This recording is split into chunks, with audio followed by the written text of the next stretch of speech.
नमस्कार दोस्तों, स्वागत है आपका आपके अपने YouTube channel mathematics with Rituraj sir में। दोस्तों, जैसा पिछले वीडियो में आपने पढ़ा था साधारण ब्याज के साधारण प्रश्नों को, उसी श्रृंखला को आगे बढ़ाते हुए हम आगे नए प्रश्नों को आज हल करेंगे। तो पहला प्रश्न है आपकी स्क्रीन पर, 5,000 रुपये पर 5% वार्षिक ब्याज की दर से 5 वर्ष का साधारण ब्याज क्या होगा। तो इसके लिए हम वही पुराना सूत्र साधारण ब्याज बराबर मूलधन गुणे दर गुणे समय बटे 100 का प्रयोग करेंगे। तो इसमें मूलधन दिया हुआ है 5,000 रुपये, दर दी हुई है 5% वार्षिक और समय दिया हुआ है 5 वर्ष। तो वही फार्मूला उसी का प्रयोग करते हुए साधारण ब्याज बराबर होता है मूलधन गुणे दर गुणे समय और अपान में 100 यानी कि 100। तो साधारण ब्याज कितना आ जाएगा, मूलधन की जगह 5,000, दर की जगह पे 5 और समय भी 5 वर्ष है, बटे में 100। 2 0 से 2 0 कैंसिल आउट हो जाएंगे और इसका मल्टीप्लाई करने पे 1250, मतलब हमें 5 वर्ष के अंत में साधारण ब्याज 1250 रुपये प्राप्त होगा और यही इस प्रश्न का उत्तर है। इसी श्रृंखला का अगला प्रश्न हल करेंगे। किस धनराशि पर, मतलब इस प्रश्न में हमें मूलधन पता नहीं है, मूलधन ज्ञात करना है।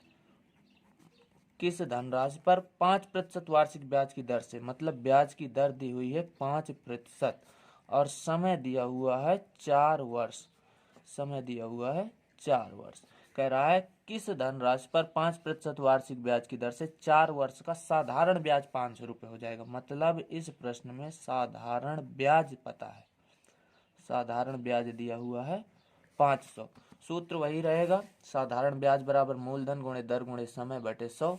तो वही सूत्र इसमें अप्लाई कर देंगे फिर से, साधारण ब्याज बराबर मूलधन गुणे दर गुणे समय और बटे 100। तो सबकी वैल्यू रख दें, साधारण ब्याज की जगह पे 500, मूलधन नहीं पता तो मूलधन की जगह पे मूलधन, दर की जगह में 5, समय 4 वर्ष और बटे में 100। तो 5 से इसको कट दो, 20 पंचे 100 होता है, 4 एकम 4 और 4 पंचे 20। तो 500 बराबर मूलधन और बटे में 5, इसके बटे करके क्रॉस मल्टीप्लाई कर देंगे तो मूलधन बराबर आ जाएगा 500 गुणे 5 यानी कि 2,500 रुपये और यही हमारे इस प्रश्न का आंसर हो जाएगा। इन्हीं प्रश्नों की श्रृंखला में अगला प्रश्न हम हल करेंगे। 4,000 रुपये पर 5.5% वार्षिक ब्याज की दर से 1 वर्ष में कितना साधारण ब्याज प्राप्त होगा। मतलब इस प्रश्न में भी हमें साधारण ब्याज पता करना है। साधारण ब्याज के लिए वही अपना पुराना सूत्र लगाएंगे, मूलधन गुणे दर गुणे समय बटे 100। जो वैल्यू दी हुई है इसमें रख देना है। तो हमें साधारण ब्याज पता करना है, मतलब साधारण ब्याज की वैल्यू प्रश्न में नहीं दी गई है। तो साधारण ब्याज की जगह पे हम साधारण ब्याज लिख देंगे, साधारण ब्याज।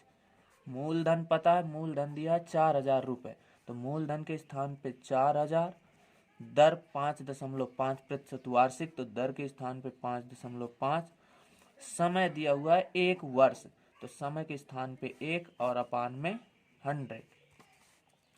दशमलव लगा है, दशमलव के बाद 1 अंक है तो नीचे एक 0 बना देंगे और दशमलव को हटा देंगे। इधर 3 0 से 3 0 नीचे के कैंसिल हो जाएंगे। तो साधारण ब्याज बराबर आ जाएगा 4 गुणे 55 यानी कि 55।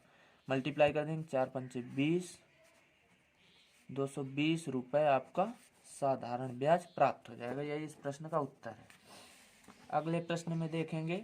अगला प्रश्न कह रहा है ब्याज की किस दर से 1 रुपये का 60 वर्ष में सरल ब्याज से 9 रुपये बन जाता है। मतलब 1 रुपये का मूलधन कितना दिया हुआ है, मूलधन पता है हमें 1 रुपया और समय पता है, समय दिया हुआ है 60 वर्ष और ब्याज सहित मिलाकर के 9 रुपये बन जाता है, यानी कि मिश्र धन दिया गया है सवाल में ₹9 और मूलधन दिया गया है ₹1। तो सबसे पहले इस सवाल में, जैसा कि हमारे थंबनेल में 2 सूत्र अंकित हैं, मिश्र धन बराबर मूलधन प्लस ब्याज, तो दूसरे वाले सूत्र का प्रयोग करेंगे। मिश्र धन बराबर मूलधन प्लस ब्याज। तो इसमें मिश्र धन की जगह पे 9, मूलधन की जगह पे 1 प्लस ब्याज, तो पक्षांतर कर देंगे। 9 माइनस 1 बराबर ब्याज, यानी कि इस तरह से ब्याज हमें प्राप्त हो जाएगा ₹8। अब ब्याज प्राप्त हो गया है, समय हमें सवाल में पहले से दिया है, मूलधन सवाल में दिया गया है, तो ब्याज की दर उसी सूत्र से ज्ञात कर सकते हैं। साधारण ब्याज बराबर मूलधन गुणे दर गुणे समय और बटे 100। तो साधारण ब्याज ₹8 आ गया है, तो साधारण ब्याज की जगह 8, मूलधन ₹1, दर ज्ञात करनी है, समय 60 वर्ष दिया, अपान में 100, 1 0 से 1 0 कट कर देंगे, तो हमारा मिलेगा 8 बराबर दर गुणे 6 बटे 10। दर निकालना है तो इन दोनों को बराबर के दूसरी तरफ भेज देंगे, तो 8 गुणे 10 बटे 6 बराबर आ जाएगा दर। 2 से अगर कैंसिल करेंगे, 2 चौको 8, 2 3 6, यानी कि यहाँ पे हल कर देते हैं बची हुई जगह में। दर बराबर प्राप्त हुआ आपका 40/3। इसको मिश्र भिन्न में बदल दें तो दर बराबर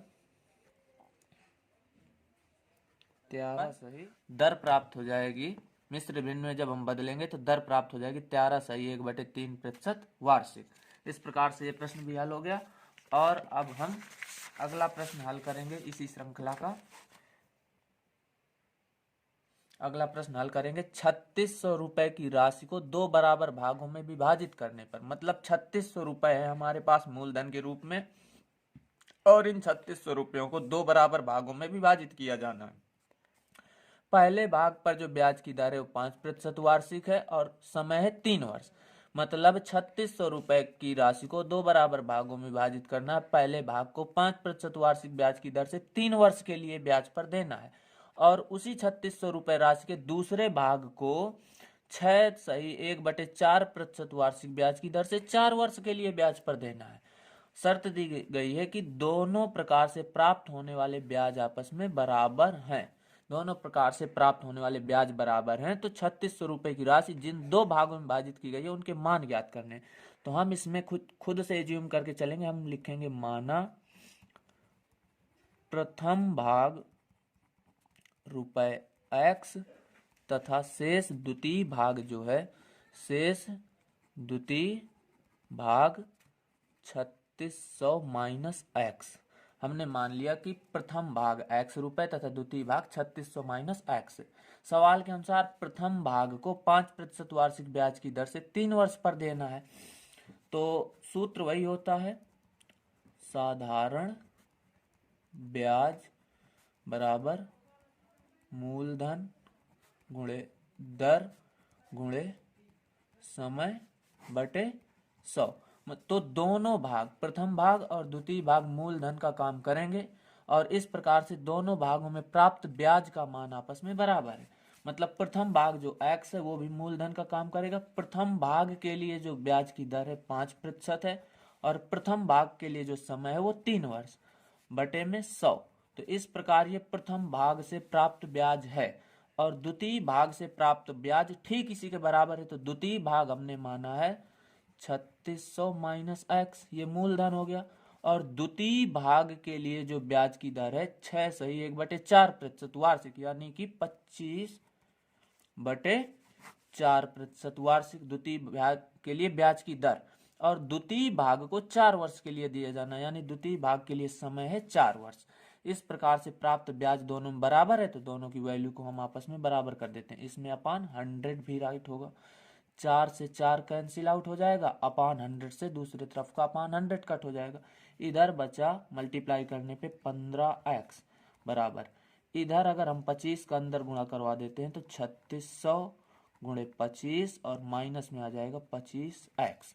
माइनस का 25x दूसरे साइड भेज देंगे तो 15x प्लस 25x बराबर 3600 गुणे 25, 3600 गुणे 25, 15 और 25 जोड़ देंगे तो 40x बराबर 3600 गुणे 25। इस प्रकार से हम x की वैल्यू निकाल लेंगे तो 40 बटे में आ जाएगा 3600 बटे गुणे 25 और बटे में आ जाएगा 40। एक जीरो से इसके लास्ट का एक जीरो कट कर देंगे, 4 से 9 बार में 36 और एक जीरो बचेगा, तो x बराबर आ जाएगा 90 गुणे 25। इस प्रकार से इसका गुणा करवा लेंगे।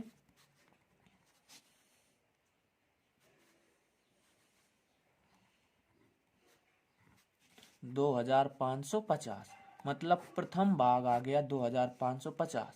तो द्वितीय भाग भी निकाल लेते हैं। तो द्वितीय भाग था आपका 3600 माइनस एक्स, मतलब 3600 में प्रथम भाग को घटा देना है। तो 3600 रुपये में प्रथम भाग जो आया है 2550, इसको घटा देंगे तो द्वितीय भाग प्राप्त हो जाएगा। द्वितीय भाग आपका आ गया, जीरो में से जीरो गया तो जीरो, 10 में 5 गया तो 5, 5 में 5 गया तो जीरो, और यहाँ 3 में 2 गया 1।